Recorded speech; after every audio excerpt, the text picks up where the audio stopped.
And he says nothing worse than doing something that didn't need to be done at all. Yeah. And so there's a lot of people working hard and not getting further ahead. As a matter of fact, that keeps them in activity and consumption, working hard and then justifying the hard work with what they buy that puts them in a situation they have to work harder just to pay that. And they stay stuck on that hamster wheel. Let's take a look at this subset of the population, right? Men in midlife. Right now, how do we define that? Maybe what, mid-30s to mid-50s, give or take? I mean, some people talk about midlife crisis even happening as early as 30 or even later. But generally, right, men in midlife. Why do you feel, Garrett, that this is a particularly unique time and subset of the population that has a unique, and what's the unique opportunity really that men in midlife transitions have when it comes to building wealth, building prosperity? This is my viewpoint on it. We are lied to from the time we're young, unintentionally, from our loved ones, and very intentionally from the bigger picture. So this is what it is. If you do these things, you can checklist these boxes. If you checklist these boxes, you're going to have a good life. And what happens is people go through that checklist, and when they get there, there's still something missing. And part of the reason something's missing is because society tries to define success for us based upon two things: activity and consumption. Mm-hmm. Stay busy. If you're busy enough, you can buy these things. If you buy these things, you can prove that you're worth something.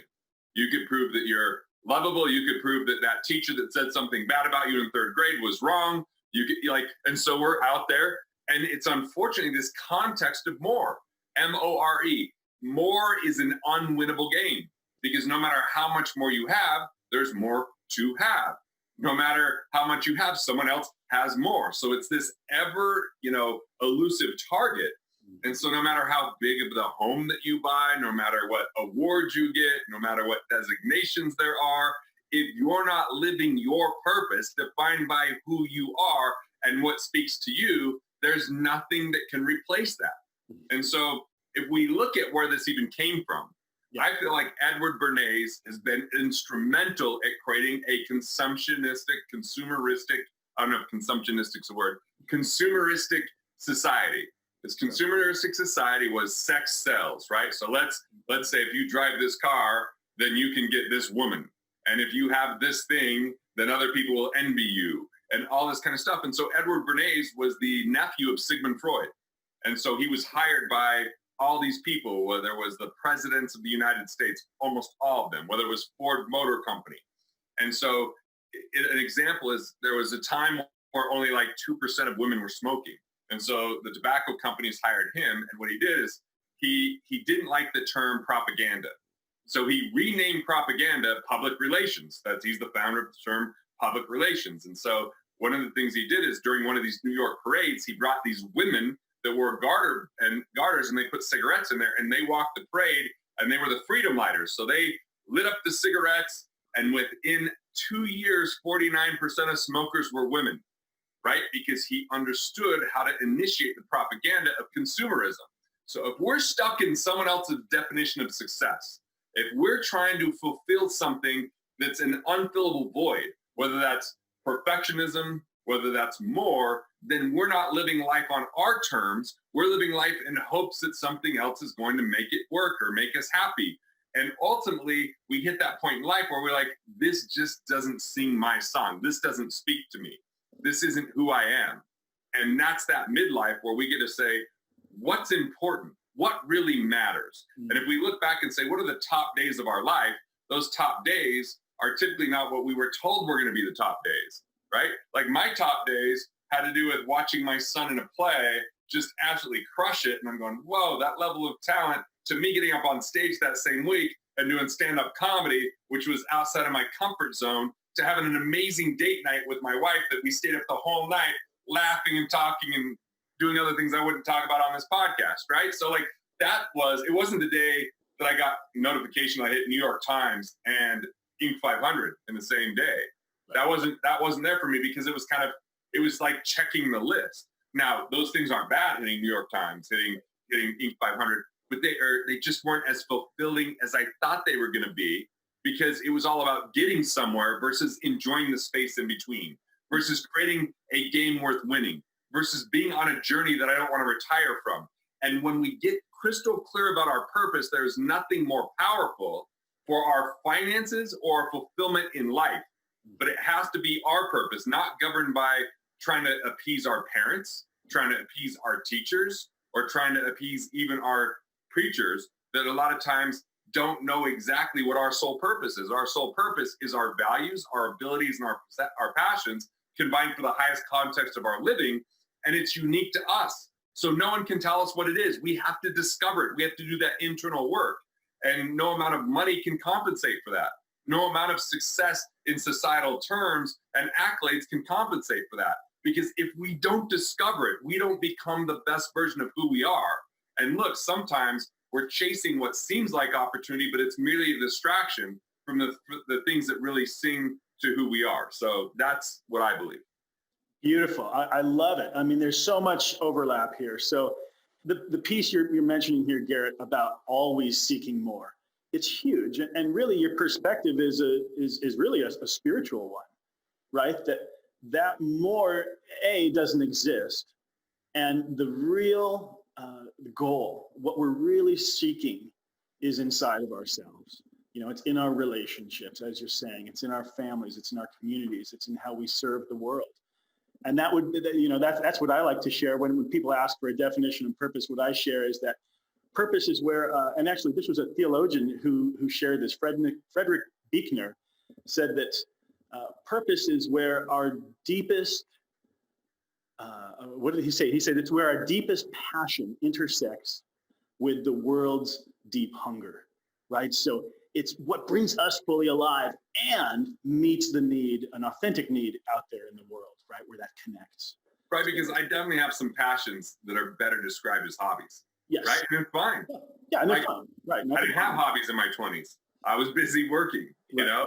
But like now I have this renaissance period of my life where I'm like, I'm learning to do a lot more cooking. I got my whiskey sommelier and I've been doing whiskey tastings, which has been a lot of fun. What else I got going? Like I'm an amateur barista. I've been taking barista courses when people come over and hang out. I'm making them great lattes. I did my very best latte art for my wife this afternoon, as a matter of fact. Accidental, but I'll take it. It was gorgeous. It was like, usually my latte art's like a 3.5 out of 10. This was like a 10 out of 10, like deserved to be taken a picture of. But, anyway, like these things have kind of reinvigorated me that my downtime isn't watching a series on TV. My downtime is learning a skill set that has nothing to do with monetization. So when it is time to monetize something, I'm relaxed, refreshed, rejuvenated, and creative, right? So it's been fun. It's been exciting. I mean, I bought this cabin and I've been learning to fish. I learned to tie flies, used a chainsaw for the first time last year. And ironically, man, is that I grew up in a small coal mining town and shunned all that. Now I'm just embracing that. I used to drive a Bentley. Now I drive a truck, and I love my truck more than any other vehicle I've ever driven, man. It's awesome. Right. It's funny how it comes full circle, huh? Yeah. Learning archery, got a bow a year ago, starting, it's been a lot of fun. And then I can still do all the things that are super productive in society as well. And really striking, like, what do I want my life to look like? Because I don't want to ever have a life I want to retire from. I don't want to go, when am I going to stop doing this? No, the day I die is the day that I stop creating value. And if we think that we're going to stop creating value because we're exhausted or tired, we're not living the right life along the way. And I know that's harsh to say, but it's true. No, that's the truth right there, brother. That's the truth. I mean, and at the end of the day, everyone knows that. At the end of the day, when there we are, laying in bed, closing our eyes, we're left with ourselves, right? And what did I actually do with myself? What did I do with myself this day? How did I serve? How did I show up? So this is great. So I want to go back to the piece on limiting beliefs, Garrett, because this is a huge one. It was definitely a huge one for me. I had my work I had to go through on this one to get to the level of success I'm at right now. And I'd love to hear your perspective. So here's my questions, right? In my experience, many, if not most individuals have limiting beliefs when it comes to money and finances. So I'm curious if you agree with that. Everyone does. I still have some that I'm not detected yet. I just hit different ceilings, busted through them, and continue to have this evolution. And as soon as someone thinks they've arrived, they're really in a dangerous spot. Good point. So the beginner's mind, right? Always learning. Hugely important mindset. So what's your take on, I mean, we've spoken a little bit about this, but I'd love to hear you speak more as well on why are limiting beliefs so common?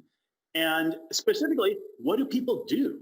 How do we identify our limiting beliefs? And how do we actually go about changing them? I mean, this is getting into the inner workings of who we are, our psyches, and who we are as human beings, right? Because ultimately, my belief is that it's those limiting beliefs that hold us back from having that thriving relationship with money and finances. So there's a couple things we can detect limiting beliefs through. Yeah. The first is a dilemma. A dilemma would be there's no solid solution, it would appear. So here's an example. Someone having too much money is bad. Well, how much is too much?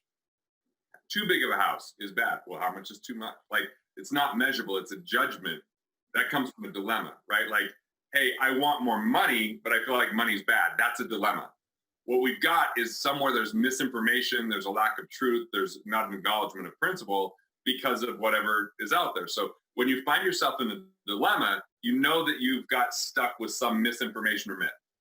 Another thing is when we find ourselves in a selfish state. So a selfish state is where scarcity really thrives. An example of selfishness would be wanting something without having to actually earn it, you know, and like people don't full on think of theft, but ultimately, you know, they want to win the lottery. Look, man, that's not a principle. Like that's absolute gambling at the highest level. And it's truly just a tax on the poor. It's the way that governments raise capital by saying, hey, look, buy this ticket and you're going to win something. You're not going to win anything. Just, you know, get over it. You're not going to win anything. You've lost by playing that game. It's a losing game.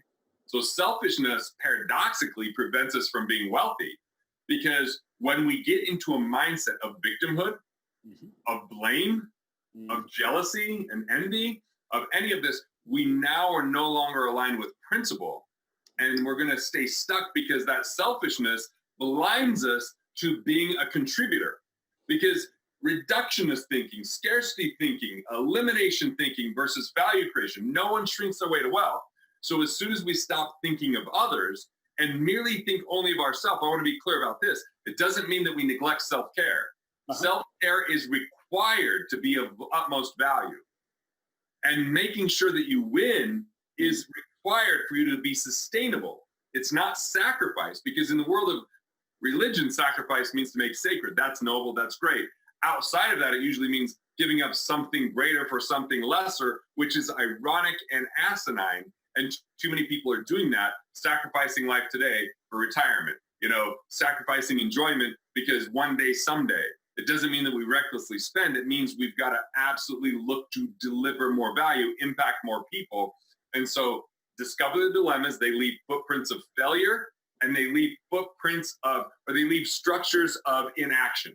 Where you're in action because of that, because you feel conflicted, there's misinformation.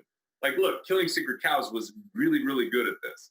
Like, Killing Sacred Cows, the book I wrote, it did not put the pieces together. And if you look at the critiques of it, if you look at people that rate it low, like, there's not enough practical information. And I would agree, there's not practical steps in that book.